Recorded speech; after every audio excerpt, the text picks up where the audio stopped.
nós iremos falar sobre aquela transformação da água em vinho do Senhor Jesus. Mas antes de começar o assunto, se inscreva aí no canal, porque assim que lançar o próximo vídeo, você recebe a notificação.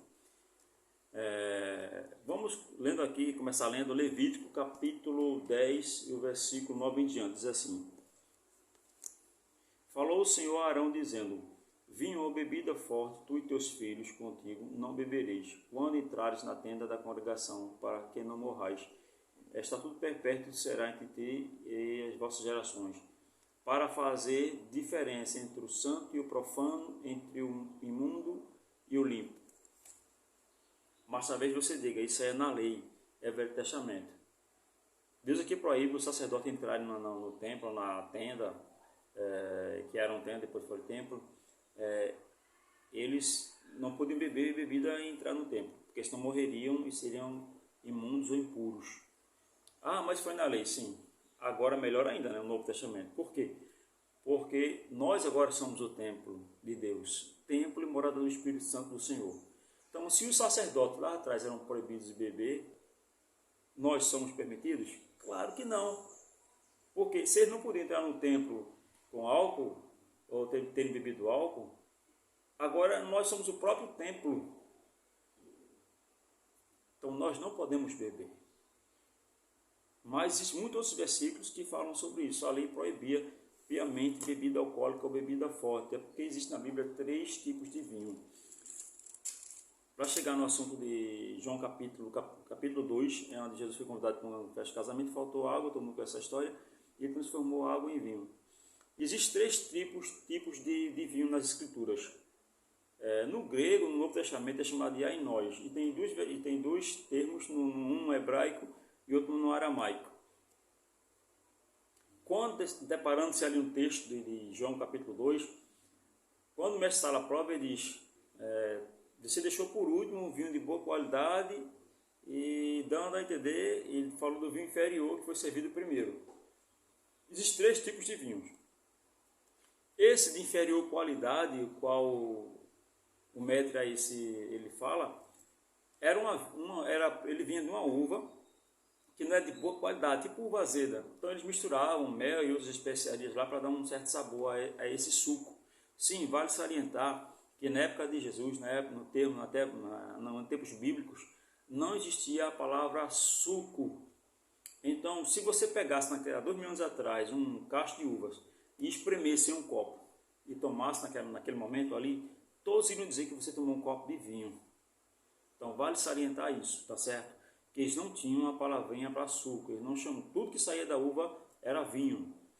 Então esse vinho inferior é um suco inferior misturado com aromas e com mel para dar um outro sabor, qual é servido nas festas.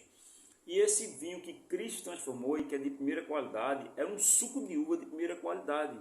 É igual hoje, você vai nos supermercados, existem vários sucos naturais de uva, o suco sem álcool, né? O suco da uva mesmo, natural. Então, existem vários produtores. Então, entre aqueles ali, você pode escolher de melhor qualidade, que são os mais caros. Então, você vai estar tomando um suco de uva bom e natural, sem álcool.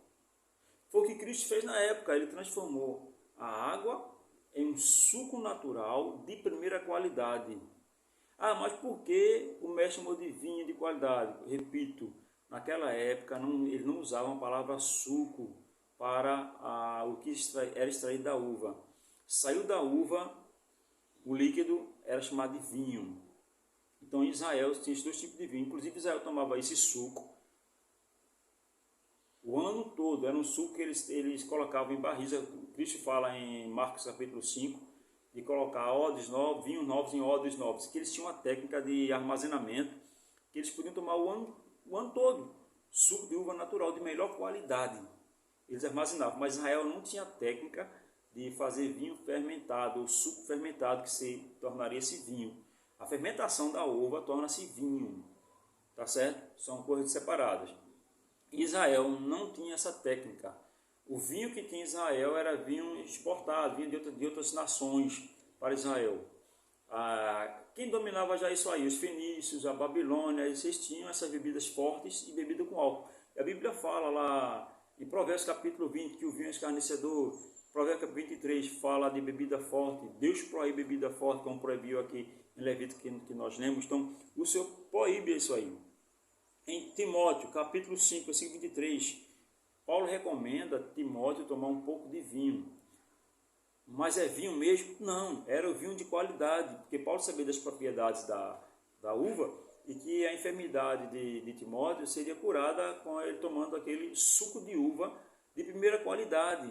Era o suco sem álcool, porque se tivesse álcool seria o vinho mesmo, seria o vinho fermentado.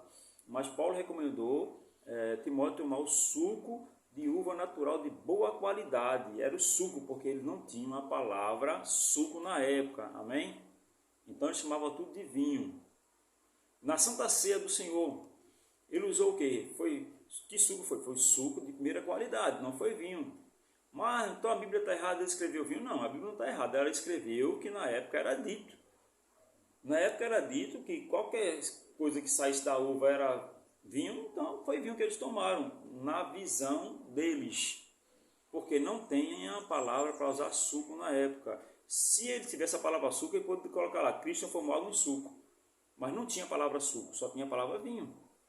Na Santa Ceia, o que eles usaram lá? Usaram suco. Se houvesse a palavra suco, na época estaria na Bíblia. Eles tomaram suco de uva natural na Santa Ceia, mas não tem a palavra suco, só existia a palavra vinho. Porque para eles, tudo que saía da uva era vinho. Não importa o estado, se era de primeira qualidade, se era de qualidade inferior, ou se era o fermentado, que é o com álcool.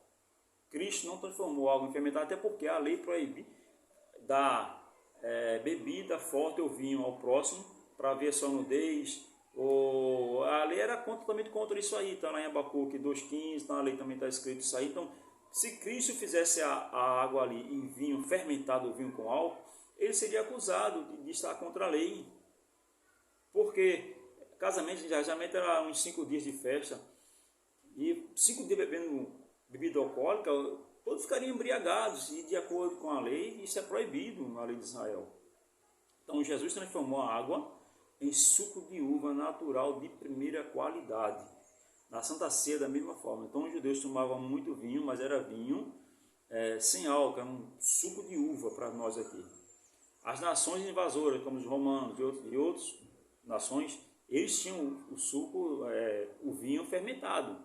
Aí era vinho com álcool, mas Israel não. Israel era ou esse suco inferior, que era misturado com mel, que era uva ruim, misturado com mel para dar um gostinho nela, que chamavam de vinho também, mas era um suco, ou suco de uva de primeira qualidade, tá certo? Vamos ver mais aqui. Em Romanos capítulo 14, versículo 20, a Bíblia diz que não devemos beber vinho para não causar escândalo para quem está de fora ou para dentro da igreja. Efésios capítulo 5, versículo 18, fala, não vos embriaguei com vinho que há contenda. Que vinho é esse que Paulo está se referindo? É o vinho que contém álcool, porque ele causa contenda, ele causa problema. Com quantas pessoas no Brasil estão envolvidas com problemas cardíacos? Quantos não estão envolvidos com alcoolismo? O álcool é a primeira porta para outras drogas e outras bebidas fortes. É o vinho. O álcool no vinho, ele vicia e causa problemas. Quantos casais não se separaram por causa de álcool? Bebida.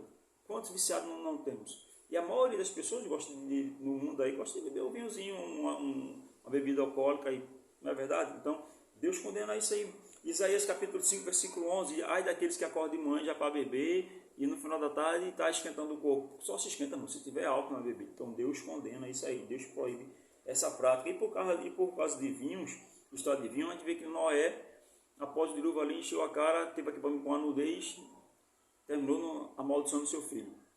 De Ló, depois que a cidade foi destruída lá, as filhas dele embriagaram ele, teve relação, vê só, pecado relacionado ao vinho. Incesto, teve 2 filhos, cada um teve um filho, filhos malditos, conforme a Bíblia. Absalão, no intento de matar o irmão dele, de assassinar o irmão dele, deixou o irmão dele ficar bêbado do Amon e mandou matar o irmão dele. O vinho novamente envolvido. Aí é o vinho com álcool. Esse é o vinho com álcool. O vinho com álcool também que usou foi as filhas de Ló. Com certeza compraram na cidade, né? Compraram na cidade. E Beltesazar também. Beltesazar, quando levou os utensílios da casa de Deus lá para a Babilônia, foi beber vinho com álcool, com certeza, bebida alcoólica, naquele cálice. Deus deu a sentença dele, né? Mené, mené, tekel, facim. A gente vê Nabote, houve uma conspiração lá, ali, por aquela endemoniada, a esposa de Acabe, a Jezabel, foi assassinado. Tudo envolve bebida. Deus condena essa prática. Inclusive, no dicionário bíblico diz assim: os melhores vinhos eram aqueles cuja potência alcoólica havia sido removida por fervura ou filtração, que era a técnica que Israel utilizava. Fervia o vinho, filtrava esse suco, né, o suco da uva, e colocava em barris e botava para conservar. Eles não fermentavam, porque Israel não dominava a cultura de fermentação. Então, em Israel não se produzia vinho com álcool, tá certo? E eles chamavam o suco de boa qualidade de vinho, chamavam o suco de inferior qualidade com as misturas que se colavam em mel e outras coisas lá, que é um suco de uma uva de péssima qualidade. Eles chamavam também isso de vinho. Como falei antes, tudo que se extraía da uva, o líquido, era vinho. Para nós aqui hoje, nós temos o vinho da uva e temos o suco, né? Hoje nós sabemos distinguir isso muito bem, mas 2000 anos atrás não, eles não tinham a palavra suco. Então hoje, se eles vissem nós tomamos suco de uva hoje, eles diziam que nós estamos bebendo vinho, tá certo? Então Cristo não transformou a água em vinho alcoólico, sim em um suco de primeira qualidade naquela época, tá certo? Então Deus abençoe e até a próxima.